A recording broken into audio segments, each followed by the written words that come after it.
지나간 한 주간 동안도 하나님의 은혜와 은총과 자비와 긍휼을 따라서 살아가게 하시고 오늘도 하나님 전에 나와 예배하게 하시는 하나님의 은혜와 은총을 찬양하며 또 그 일에 여러분들도 한 주간 또 내내 하나님과 동행하는 복을 받기를 주님의 이름으로 간절히 축복합니다.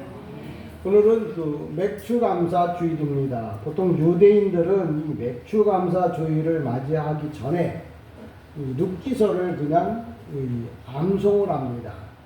왜냐하면 유대인들의 그 맥추감사주일의 사상하고 이 눕기서가 너무 잘 맞기 때문에, 그러면 유대인들만을 위해서 성경을 썼다고 하면 성경이 될 수가 없는 거예요. 그냥 유대인들의 교과서예요. 근데 이게 성경이라고 말할 때는 하나님이 만드신 모든 세계, 지금 82억 정도 인구가 된다고 하는데 그들이 다 이 말씀을 읽고 이 말씀 안에서 하나님이 주시고자 하는 은혜를 깨닫고 하나님께 영광을 돌리라고 이 룻기서 또는 오늘 출애굽기 23장 16절에 너는 맥추절과 수장절을 지키라 이렇게 말합니다. 맥추절은 우리가 지금 지키는 거고 수장절은 다른 말로 말하면 추수감사주의예요. 그러니까 이 맥추절은 뭐냐? 처음 열매를 거두는 거고 수장절은 뭐냐? 거둬들인 그 열매를 가지고 겨울 내내 먹고 살도록 해주는, 그래서 이 맥추절은 이 세상의 삶을 말한다면 추수감사주일은 천국 가서 영원히 하나님 앞에 뭐예요? 살 수 있는 것을 준비하는 절기다 이렇게 이해하시면 돼요. 그러니까 맥추절 헌금하는 날, 추수감사절 헌금하는 날, 그런 개념으로 성경을 보는 게 아니고 뭐든지 그래요. 예배는 너도 아니고 남편도 아니고 형님, 누이, 아우도 아니고 나를 위해 드리는 거예요. 왜? 하나님 나라는 1대1이에요. 교회가 크든 작든 많든 적든 하나님은 1대1로 상대를 하시는 거예요. 큰 교회 성도니까 한 번 더 봐주고 작은 교회 성도니까 한 번 더 봐주는 게 없어요. 그 사람의 신앙 그대로 하나님을 보시는 거예요. 그것도 그 엑스레이 같은 경우에는 슬쩍 지나가니까 모르는 것도 많잖아요. 근데 PC인가? CT. 그거는 좀 더 구체적으로 보이잖아요. 근데 MRI를 찍으면, 그것도 세분해서 찍으면 모든 걸 다 보잖아요. 근데 그 MRI 위에 뭐냐면 호라오라고 하는 영적으로 그 사람을 스캔하는 하나님은 뭐예요? 그 사람을 만드신 분이기 때문에 만드실 때 설계도를 가지고 그 사람의 삶을 하나님께서 계획하신 대로 살았는가를 확인해 보시는 거예요. 그래서 쉽게 어떤 것도 넘어가는 법은 없다는 거예요. 오늘도 아까 찬송 가운데 우리 주님의 말씀 가운데 그 교동문에 보면 하나님을 경외하는 것이다 이렇게 말해요. 하나님을 경외한다고 하는 말은 뭐냐면, 다른 말로 말하면 하나님을 두려워하고 하나님을 무서워하는 것을 히브리 말로 야레라고 해요. 야레. 야레라고 하는 말은 하나님에 대해서 두려워하고 무서워하고 그분을 뭐예요? 존경하는 마음을 갖는 거. 그게 바로 뭐냐면 경외예요. 그러니까 여러분들이 예배를 드릴 때도 하나님을 두려워해야 되고, 내가 말을 할 때도 하나님을 두려워해야 되고, 밥을 먹을 때도, 돈을 벌 때도, 돈을 쓸 때도, 내가 어떤 일을 결정할 때도 이게 내 생각으로 하면 안 된다는 거예요. 나도 높은 사람이지만, 나도 결정할 권한이 있지만 나보다 더 위에 있는 분이 계시다는 거예요. 그 최고 위에 결정자는 누구냐? 하나님이시다. 그분이 어떤 생각을 하고 계시는지를 우리가 알고 그분의 뜻에 맞춰 살라는 거예요. 근데 오늘날 사람들이 그걸 잊어버려요. 내가 죄인인 것처럼, 내가 모든 결정권자인 것처럼, 내 마음대로 내가 할 수 있다고 생각하는데, 여기 오늘 본문의 내용이 그거예요. 출애굽기 23장에서 설명하지만 이제 룻기서에 가보면 룻기에 보면 세 사람 네 사람이 등장합니다. 뭐가 되냐면 남편 엘리멜렉, 그의 아내 나오미, 그의 아들 말론과 기론, 이 네 사람이 성경에 등장합니다. 네 사람이 등장한다는 말은 이 세상 모든 사람이 똑같다는 말이었어요. 이 세상 모든 사람이 포함하는 거예요. 그러니까 네 사람이 아니라 이 세상 모든 사람을 포함하는 거예요. 근데 뭐가 문제였냐? 사사들이 치기하던 그 땅에 흉년이 드니, 쉬운 말로 말하면 유대 땅 베들레헴에 그 당시에 흉년이 들었어. 근데 흉년이 들었으니까 나름대로 엘리멜렉이 남편이에요. 나오미가 아내잖아요. 아마 부부가 의논을 했겠죠. 야, 우리가 이렇게 흉년이 들어있는데 지금 우리 당장 힘들고 어려운데 우리가 이거 여기서 살 게 아니고 이방 땅으로 먹고 살만한 대로 내가 편한 대로 한번 옮겨가면 어떻겠느냐. 그래서 이 아비멜렉과 나오미와 말론과 기론이 베들레헴을 떠나서 이방 땅에 가서 삽니다. 그러면서 세월이 10년이 갔어요. 그러니까 아비멜렉이나 나오미나 말론이나 기론이 앞으로 하나님이 복 주실 것을 보지 못하고 당장 불편하고 힘들다고 떠난 거예요. 하나님이 어떻게 복 주셨는데 당장 먹고 살기도 힘든데 하나님께서 어떻게 복을 주신 거야. 근데 그 아비멜렉이라고 하는 이름이 뭐냐면 하나님은 나의 하나님이십니다. 하나님은 나의 왕이십니다. 그런 뜻이에요. 그러니까 자기에게 왕의 아들로서 왕이신 하나님을 섬길 줄 모르고 뭐예요? 세상의 물질을 따라서 갔다는 거예요.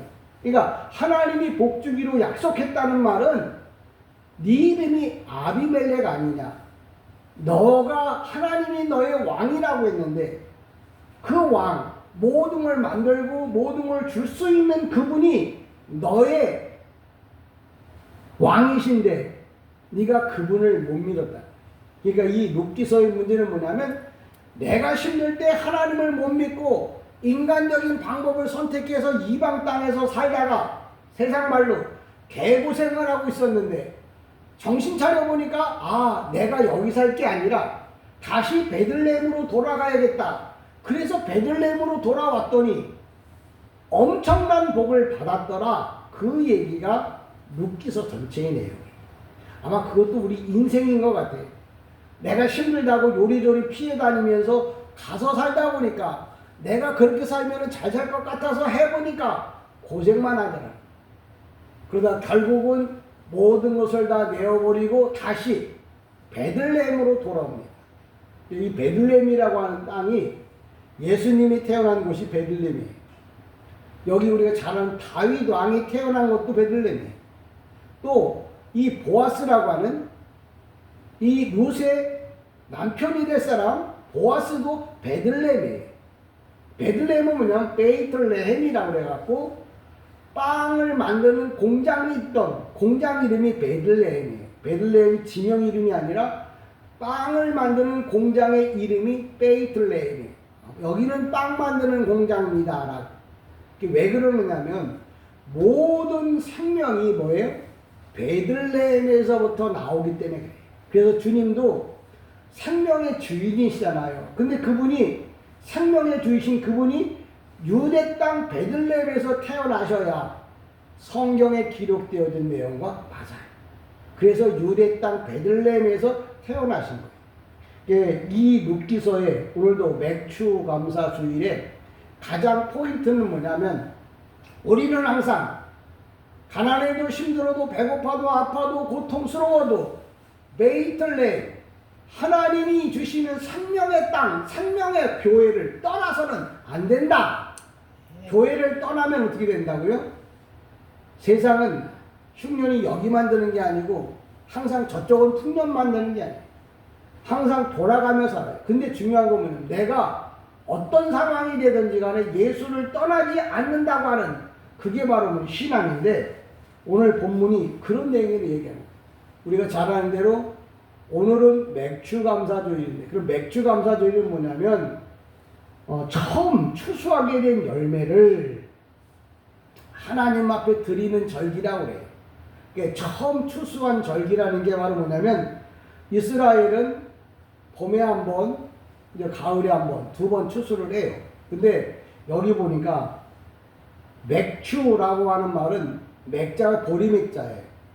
추수를 한단 말이에요. 근데 성경에도 보면 두 가지가 등장을 해요. 보리떡 5개와 물고기 2마리라고 하는 사건이 나오는데, 보리떡 말고 밀빵도 있어요. 근데 보리떡은 뭐냐면, 보리빵은 뭐냐면 가난한 사람들이 먹는 거고, 밀빵은 부자가 먹는 거예요. 이 얘기를 왜 하느냐면, 하나님 나라에 가서도 부자로 살 수 있는 사람이 있고 가난하게 살 수 있는 사람이 있다는 말을 성경에서 보리빵, 밀빵 이렇게 나눠놔요. 목사님 하나님 나라에 가도 모르니까 하나님 나라 가면 다 똑같이 식당에서 배식하듯이 먹는 거 아니에요. 여러분들이 이 땅에서 무엇을 심었느냐에 따라서 하나님 나라에 가서 여러분의 삶이 뭐예요? 천차만별 다 달라진다는. 많은 사람들은 그러면 어때? 천국 가면 되지. 보통 대학의 소망은 서울대. 근데 서울대학 안에서는 뭐냐면 서울대학을 논하지 않아요. 야, 서울대학 안에서 네가 1등 하냐 2등 하냐, 그들끼리도 얘기한다. 이게 꼴등. 저 돌머리. 서울대학 안에서도 그런데 지네끼리 저 돌머리 왔다 그래. 돌머리. 저 또라이라. 우리가 볼 때는 서울대만 해도 뭐예요? 어마어마한 거잖아요. 상상도 못 하잖아요. 근데 서울대 안에서는 뭐야? 못하면 뭐예요? 저는 꼴등, 돌대가리. 그러고 부른대요. 아이고, 그럴 수 있나, 세상에. 근데 그 사회에서는 그렇게 불러요. 하나님 나라에 들어갔을 때 동일합니다. 여러분이 이 땅에서 하나님 나라 가는 건 서울대 들어가는 것보다 더 귀해요. 근데 하나님 나라에 들어갔는데도 불구하고 어떤 사람이 뭐예요? 저건 꼴통이야. 그렇게 욕은 안 하지만 그만큼 차이가 나는 거예요. 그러니까 성경이 그냥 써 있다고 써 있는 거 아니에요. 아무나 성경 읽고 해석한다고 해석하는 게 아니에요. 하나님의 말씀을 듣고 정말 알아듣도록 해석해줘요. 오늘도 룻기서에 이 기록되어지니 첫 수확. 처음 심었으니까 이게 보리. 이게 뭐냐면 곡식을 바치는 정도의 얘기가 아니라 하나님께 온전한 가장 좋은 것을, 가장 귀한 것을 주님께 드린다 하는 개념에서 뭐예요? 맥추감사주의. 형식적으로는 보리 농사를 지어서 그 보리를 주님께 드리는 거지만, 밀을 드리는 거지만, 그 영적인 의미는 하나님은 밀을 갖다 주셔도 돈을 갖다 주셔도 잡수시지 않아요. 근데 왜 갖다 줄까? 내가 그걸 마음으로 드리면 하나님은 그 마음을 받으시는 거예요. 그러니까 맥추절에 헌금을 했는데 목사가 다 쓰지. 맞아요. 세상에 살면서 목사가 써요. 근데 그 마음은 누가 받으시냐면 하나님이 받으시죠. 그러니까 내가 추수감사주일이니까 맥추감사주일이니까 하는 절기를 정해놓고 하는 게 아니라 내 마음 중심이 주님을 향할 때 그것도 어떻게 향한다고? 처음 열매 맺은 곡식, 그걸 주님 앞에 드리는 거예요. 그러면 어떤 의미가 있냐면, 나는 내 인생의 가장 귀한 것은, 가장 아름다운 것은 주님께 드려야 한다는 말을 성경에서 우리에게 가르쳐 줍니다. 믿으시면 아멘 합시다. 여러분들에게 추수감사주일은 이런 거예요. 이론을 말하려고 하는 게 아니라 내 신앙이, 내 마음이, 내 삶이 가장 귀한 것은 주님께 드리는 신앙이 하나님이 기뻐하는 신앙이다라는 말을 알려주려고 절기를 따라 시절을 따라 맥추감사주일이라고 이름을 붙여놓고 그때 드리는데, 먹다가 드린 게 아니고 처음 익은 열매, 첫 열매, 보기에는 우리 뭐 밀 같은 거, 보리 같은 거 먹겠어요? 요즘 건강식으로 먹긴 하지만 그냥 좋은 거 쌀고 그거를 비교하면 안 먹잖아요. 근데 의미가 뭐냐? 가장 귀한 거. 처음 하나님 앞에 드리는 거. 이 맥주라고 하는 말, 처음이라고 하는 말은 뭐냐면 그것 때문에 영원토록 내가 먹고 살 일이 해결된다는 거예요. 그래서 성경에서 10의 1조를 꼭 한글로다가 10의 1조라고 써있지 않으면 거기 성경에 없다고 말을 하는 사람들은 좀 차원이 낮은 사람. 이렇게 첫 열매 그러면 여기에는 뭐예요? 감사, 기도, 첫 열매 중에 11조 모든 게 다 뭐예요? 첫 열매 안에. 왜냐면 첫 열매 안에 11조라고 안 써있는. 그 얘기 뭐냐면 가장 귀한 거. 우리가 10분의 1을 띄는 이유는 뭐냐면 10개 중에 하나를 띈다는 개념이 아니고 내가 가지고 있는 것 중에서 가장 중요한 것을 주님께 드린다는 개념으로 10의 1조를 드려요. 그 10의 1조를 드리고도 복을 못 받는 이유는 뭐냐면 그 뜻도 모르고 드리는 거예요. 남이 안 드리니까 또 안 드리면 찝찝하니까 내가 요거를 그냥 적당하게 그냥 마물마물해가지고 드리면 목사인 나는 마물마물해서 드리면 아이고 얼마나 살기 힘들까. 왜?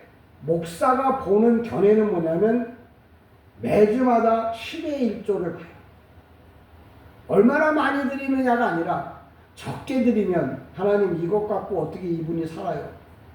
하나님 이거 불쌍히 여겨주시고 더 크게 복을 주세요 라고 기도를 합니다. 그래서 재정을 시작하고 끝날 때는 목사가 기도를 해요. 하나님 이 드여진 물질 이거 갖고는 이분들이 못 살아요. 식구가 몇 사람인데요. 해야 할 일이 얼마나 많은데 이것 갖고 어떻게 살아요. 세무서의 기준은 신고한 만큼 보고 세금을 내듯 목사의 기도도 마찬가지예요. 하나님 앞에 드려진 예물을 놓고 하나님 이렇게 힘들게 살고 있어요. 이렇게 어렵게 살고 있어요. 하나님 더 크게 복을 주세요 라고 뭐예요? 기도할 수밖에 없는. 그래서 맥추절의 개념은 보리를 드렸다는 개념이 아니고 첫 번째 것을 드렸다. 그 첫 번째 것이라는 게 바로 뭐냐면 사람마다 다 다르죠.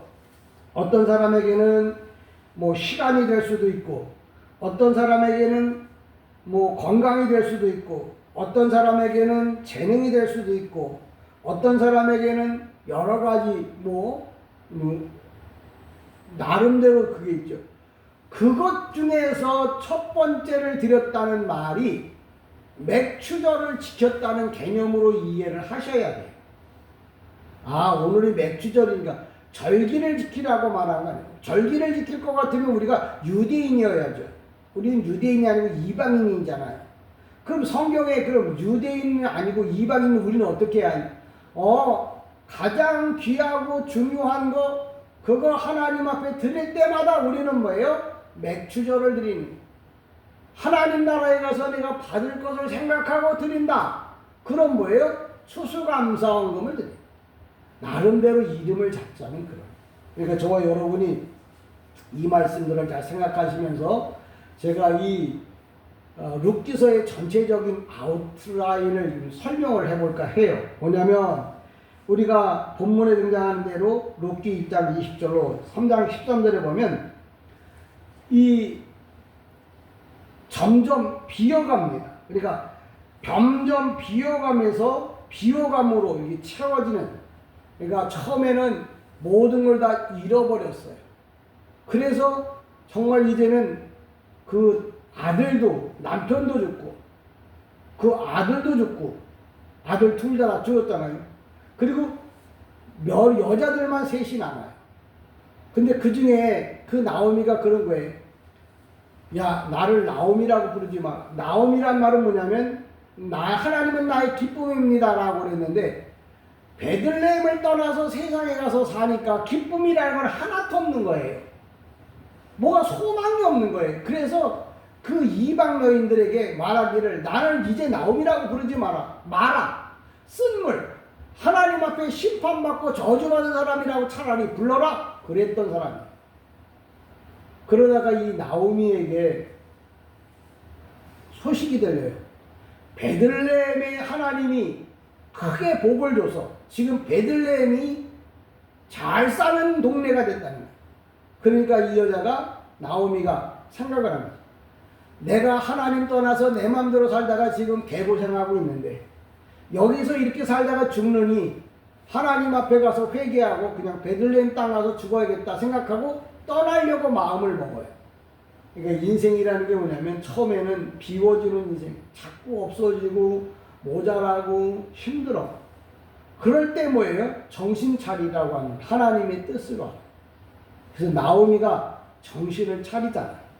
야, 이건 이래서는 안 되겠다. 그래갖고 그의 며느리 둘에게 이야기를 합니다.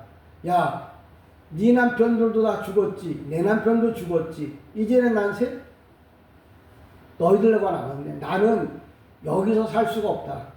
그래서 나는 내 고향 유대 땅 베들레헴으로 돌아가려고 한다. 그러니까 너희들이 만약에 나를 따라가려고 그러면 너희들이 인생이 힘들어. 왜?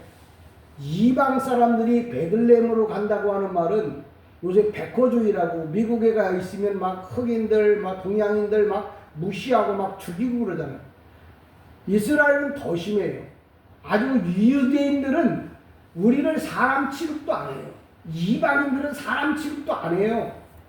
그러니까 나오미가 그걸 알고 그냥 너희는 여기서 너희 나라에서 너희 신을 섬기면서 살아라 이렇게 말합니다. 그때 첫 번째 딸이 도르간데 뭐냐면 목덜미를 문다 그런 뜻이에요. 그가 자기 남편하고 살던 남편이 죽고 나니까 시어머니가 떠나라고 하니까 뭐예요? 얼른 돌아서서 자기 신에게로 돌아가요. 근데 이제 그 중에 며느리 중에 둘째 며느리가 롯이거든요. 롯이 그러는 거야. 아니 어머니가 가는, 세상 말로 말하면 이판사판 어차피 망했는데 그래도 난 망해도 어머니와 함께 살겠습니다. 그래서 어머니를 따라서 유대 땅 베들레헴으로 옵니다. 이 두 번째 장면이에요. 뭐냐면 인생이 비어있고 비었을 때 돌아오면 그 다음에 뭐냐면 만남이라고 하는 축복이 전개됩니다. 어떻게 만나냐면 나오미는 이미 나이가 들었어요. 근데 나오미하고 같이 왔던 며느리가 롯인데 롯이 베들레헴에 들어왔는데 깡깡 거지야. 아무것도 없어. 근데 그 깡깡 거지인 자기가 이제 시어머니를 먹여 살리기 위해서, 그 유대인들은 지금도 이 보리 이삭 죽기를 해요. 저도 어렸을 때 할아버지가 밭에 나가서 보리 이삭 죽는 것을 많이 봤어요. 어른들도 또 가난한 사람들도 많이 죽더라고요. 우리 보리 농사 다 짓고 나면 이 보리가 가장 뭐가 문제냐면 이 목이 약해. 보리 그 삭 밑에 그게 약해서 톡 치면 똑똑똑똑 부러져. 그러니까 그것 때문에 주워다가 이제 그거 갖고 이제 없는 사람들은 끼니를 이어가니까 나오미가 와서 그 며느리까지 같이 왔으니까 며느리가 내보내기도 미안하지만 그래도 먹고 살아야 되니까 이제 그 룻이 어느 보리밭에 가서 보리를 줍습니다. 근데 그냥 그러고 끝나면 성경이 아니죠.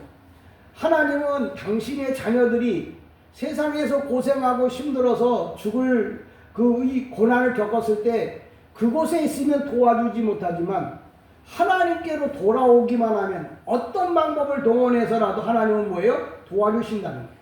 그래서 오늘도 제가 여러분들에게 인생의 고난의 골짜기에 가 있다고 하면 거기서 빨리 돌아오라는 거예요.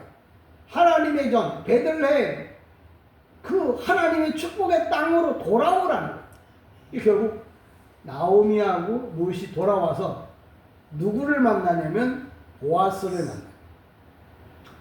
만나죠. 근데 그 남자가 베들레헴에서 최고 갑부였어요. 그러니까 이 보아스가 룻을 보는 순간 세상 말로 말하면 한눈에 눈이 뿅 난 거예요. 그래서 그냥 이방인들은 만약에 보리를 주스러 와도 유대인 중에 가난한 사람이 먼저 주워 죽고 난 다음에 뒤따라오면서 그나마 떨어진 거 주워야 되는데 보아스가 딱 그 룻을 보는 순간 마음에 감동이 일어나는 거예요. 그래서 거기 그 농사를 짓고 있는 모든 남자들에게 야, 저 여인이 이방 여인이라고 무시하는 놈이 있으면 그냥 그날로 죽여버릴 거야. 그리고 저 여자가 목마를 때 물 달라고 하면 갖다라도 줘. 또 떡도 너희만 먹지 말고 저 여인에게 갖다 줘. 또 그냥 가지 말고 다른 사람이 유대인들을 가난한 사람이 지나갈 때는 내버려 뒀는데 그 여자가 올 때는 이 보릿단에서 좀 빼가지고 그냥 빼서 주라는 거예요. 그러니까 막 줄 수는 없지만 그게 얼마나 있냐면 보통 주워봐야 한 대 죽는다면 이 룻이 시어머니한테 가니까 5대 6대를 주워 갖고 온 거예요. 있을 수 없는 거거든요. 왜 그런 얘기를 하냐면 보아스가 룻을 사랑해서 그런 거예요. 좋아해서. 그러면 보아스하고 룻의 얘기가 아니고 하나님은 당신의 백성들에게 사랑을 베풀 때 축복할 때 적당히 주는 게 아니고 뭐예요? 상상 이상의 복을 준다는 거예요. 어떤 사람에게 가장 귀한 것을 첫 수확을 하나님 앞에 드리는 사람, 하나님을 절대적으로 의지하는 사람에게는 한없는 복을 준다는 말을 이 룻기서를 통해서 보여주는 거예요. 이 룻이라는 여인이 바로 뭐예요? 시어머니에게 갑니다. 그러니까 보여주죠. 네가 어떻게 이렇게 많이 주워왔냐? 사실 2차 저차에서 누굴 따라가다 보니까 그 사람의 주인이 이름이 뭐하냐? 보아스니. 나오미는 그 집안의 어른이거든요. 보아스가 자기 집안 사람이라는 걸 알아요. 그러니까 나오미가 코치를 해요. 야, 이제부터는 너 다른 밭에 가지 마라. 뭐 보리밭이 거기만 있겠어요? 그 보리가 좀 많이 떨어진 데를 이렇게 사람이 쫓아서 가는 거거든요. 너 앞으로 다른 밭에 가지 말고 보아스가 농사 짓는 밭에만 가라고 코치를 해줘. 이 얘기는 뭐냐? 여러분들이 복을 받으려고 하면 목사의 코칭을 잘 받으면 하나님의 말씀을 잘 들으면 그 사람이 복을 받아. 그게 나오미가 그러잖아. 야, 너 다른 데 가지 말고 보아스의 밭에만 가. 그래서 이 룻은 뭐예요? 어머니 말씀을 듣고 순종하고 보아스가 하는 밭에만 갔어요. 결국 그러다가 보아스하고 룻이 썸씽이 일어나잖아요. 그래서 나중에는 뭐예요? 결혼을 하게 됩니다. 근데 결혼하고 나니까 어떤 일이 일어났냐면 하나님 앞에 첫 것을 순종하니까 보아스와 룻이 서로 사랑을 하게 되잖아요. 그리고 난 다음에 그냥 끝나는 게 아니라 어떤 결과가 나타나느냐면 역사가 쓰여지는 거예요. 무슨 역사가 쓰여지느냐면 보아스하고 룻이 결혼을 해서 자식을 낳았어요. 누굴 낳냐면 오벳이라고 하는 아들을 낳았어요. 그 오벳은 누구냐면 다윗 왕의 아버지. 그러니까 보세요. 하나님이 복을 주는데 어떻게 주느냐면 먹고 사는 문제가 아니라 나중에 성경에 룻이라고 하는 사람이 성경에 등장합니다. 예수님의 족보 가운데 룻이라고 하는 이방 여인의 이름이 들어갑니다. 이게 뭐냐면 내가 이 땅에서 먹고 사는 문제뿐만 아니라 영적인 복도 준다는 말을 성경에서 하는 거예요. 그러니까 보세요. 그냥 룻이 그냥 한 남자와 만나서 행복하게 살았더라. 그런 얘기가 아니야. 자식을 낳았더니 그 사람의 이름이 오벳이야. 그 룻의 아들의 이름이 오벳이야. 그 오벳의 아들이 뭐냐면 다윗이에요. 예수님은 누구냐면 다윗의 후손으로 오는 거예요. 그러니까 내가 세상에 살다가 예수를 믿으면 나로 인하여 자손이 잘 되는 거예요. 나로 인하여 자손이 복을 받도록 되어 있는 게 바로 뭐냐면 이 룻기서의 전체적인 이야기예요. 근데 그럼 내 자손이 내가 영적으로 육적으로 복을 받으려고 하면 어떻게 해야 하느냐? 맥추절. 맥추절을 잘 지켜야가 아니라 첫 것을, 가장 중요한 것을, 가장 귀한 것을 하나님 앞에 드리면 이런 복이 온다는 말을 성경에서 하고 있는 거예요. 내가 하는 얘기는 안 믿어도 돼요. 근데 성경에서 하는 이야기는 여러분이 믿으면 믿는 대로 복 받을 줄 믿습니다. 그러니까 믿음이라는 건 뭐냐면 다시 설명하지만 하나님의 말씀을 알고 믿는 게 믿음이지 어떤 목사가 한 얘기, 어떤 간증 얘기 그거 믿고 아멘 한다고 그건 믿는 게 아니에요. 믿음은 하나님의 말씀을 믿는 거예요. 알려면 뭐예요? 믿으려면 그래서 하나님의 말씀을 알아야 돼요. 룻기가 이렇게 복받은 이유가 그냥 복받은 게 아니라 첫 열매를 주님 앞에 드렸더니 그 첫 열매가 내게 건강, 지식, 지혜 모든 것 또 물질 다 포함해요. 가장 귀한 것을 주님 앞에 드리면 보아스의 아내가 됐다는 말은 오늘날로 말 현대그룹의 회장의 부인이 됐다는 말이에요. 영적으로 치면 이방인은 하나님 나라에 들어갈 수가 없는 거예요. 근데 예수님의 조상이 됐다는 말. 이런 복이 그냥 오느냐? 첫 열매를 드립니다. 그래서 맥추절이 그냥 절기연금이 아니라 절기가 아니라 처음 것을 가장 귀하게 드렸을 때 어느 것이든지 하나님은 이런 복을 준다는 말을 성경에 복 받는다 말이 32,000번이나 떠요. 우리가 지금 갖고 있는 성경에. 그럼 이런 복 중에서 큰 복이 바로 뭐냐면 이 룻기서에 기록되어진 복. 그 룻기서에 기록된 복을 한마디로 요약하면 첫 열매를 바치는 게 맥추감사주일인데 첫 번째 열매를 바쳤더니 인생이 뭐예요? 바뀌고 바뀌었다. 얼마나 바뀌었냐면 물질로는 세상의 최고 부자가 됐고 영적으로도 예수님의 조상이 됐다. 그러니까 누구 말 맞다나 꼭 먹고 알 먹고의 기본 원칙이 뭐냐?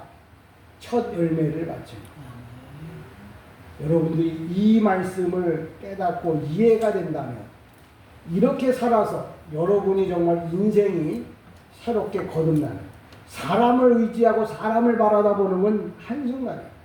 그가 떠나고 나면 그만이잖아. 하나님은 영원히 떠나지도 아니하고 또 그 사람이 잘 살다가 있지만 또 사업이 안 돼서 없으면 뭐해? 줄 수 없잖아요. 근데 하나님은 떠나지도 않고 사업이 망해본 적도 없는 분이셔. 그러니까 의지할 때는 그분밖에 없다는 거예요. 그분만 의지하고 한 주간 동안 살아가길 주님의 이름으로 간절히 축복합니다. 아멘. 기도합니다.